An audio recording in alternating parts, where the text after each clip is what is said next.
Have you ever filmed a scene where the lighting stays exactly the same, but the emotion completely changes just because the camera moves? That's what I'm testing today. Same actor, same lighting setup, but two different takes.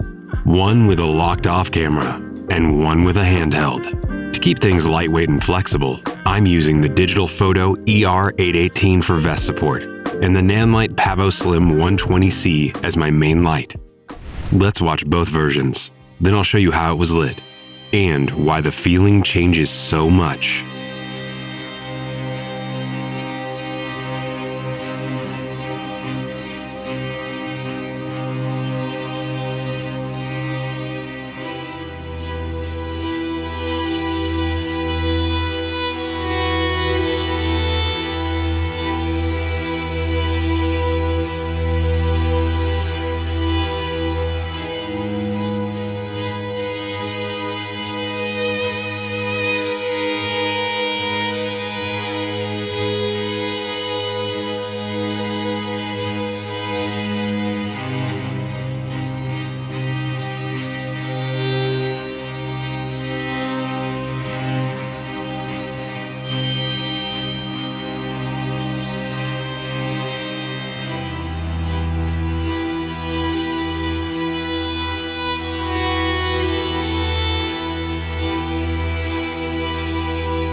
When I was planning this scene, I already knew I'd be shooting it in my own kitchen, and I wanted it to feel like a bar, a place that reflects what's going on inside the character.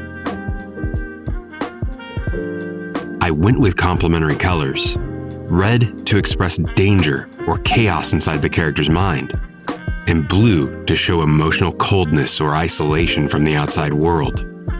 I've been working with a team at Nanlink for a while now, and they suggested a great tool for this kind of mood, their new RGB light, the PavoSlim 120C. What I love about this light is the design. It's super thin, powerful, and really lightweight. That makes a big difference when you're shooting indie films. Not in giant studios, but in real, small locations where every inch of space matters. I mounted the PavoSlim 120C on a C-stand above the bar counter. You'll notice the ceiling and walls in this location are white, and that can be a problem. White surfaces reflect a lot of light, and that often creates unwanted bounce and glare. To control that, I used a diffuser to soften the light, and a grid to control the beam. The grid helps focus the soft light exactly where I want it, without spilling all over the place. That way, I could direct the light right where I needed it, onto the bar and onto Tommy's face, my lead actor, without lighting up the white walls. I used the Nanlink app to control the lights remotely. It made fine-tuning the colors and brightness much easier during the shoot. You can see a practical red light in the background. That's a PavoBulb 10C. It works great to light up the space and add some mood. But it wasn't strong enough to give me the red accent I wanted on Tommy. I really wanted that red streak on him, to make him feel a bit more menacing. So I added the PavoTube II rigged with fabric barn doors and a grid to keep the light focused just where I needed it, not spilling all over the room.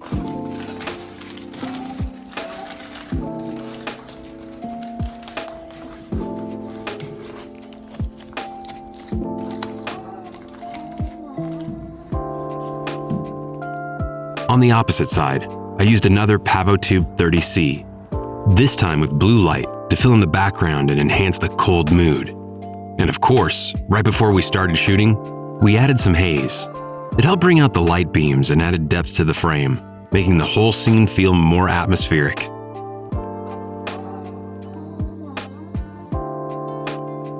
All right, let's move on to the camera movement and take a closer look at both versions of the scene. For the handheld version of the scene, I needed to keep the camera moving, but stable. And when you're shooting alone or with a small crew, that's not always easy. That's where the Digital Photo ER818 came in.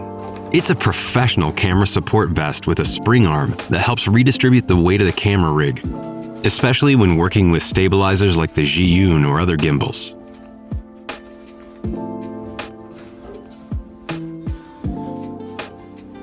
The ER818 gave me just the right balance between freedom and control.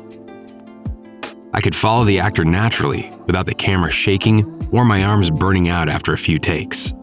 If you're working in tight spaces with long shots or emotional performances, this kind of support system really helps you stay focused on the scene, not on your back. This is the handheld version. The camera moves slightly, not too much, just enough to breathe with the actor. It feels like we're right there with him, like the camera is a quiet observer caught in the same moment, the same tension. But there's something more. This movement can also feel like a reflection of the character's inner state, his emotional struggle, his restlessness. It's as if the camera is echoing what's happening inside of him. We're not just watching, we're feeling it. The flickering red light, the shifting shadows, that subtle motion, they all work together to make the frame feel alive and human.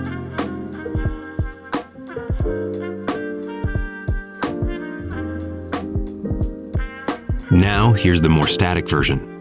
There's a tiny bit of movement, just a slow drift on the tripod, but the extra camera stays mostly still. And that changes the feeling. It feels calmer, more distant, like we're quietly observing the moment without stepping into it. The camera becomes almost invisible, and the stillness adds a sense of isolation. It's not as intimate as the handheld shot, but it gives the scene a more controlled, thoughtful mood.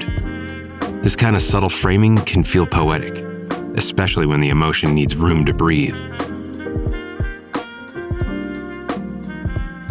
For the handheld shot, I used the IRIX 21mm, a wider lens that let me stay close to the actor while capturing more of the space and movement.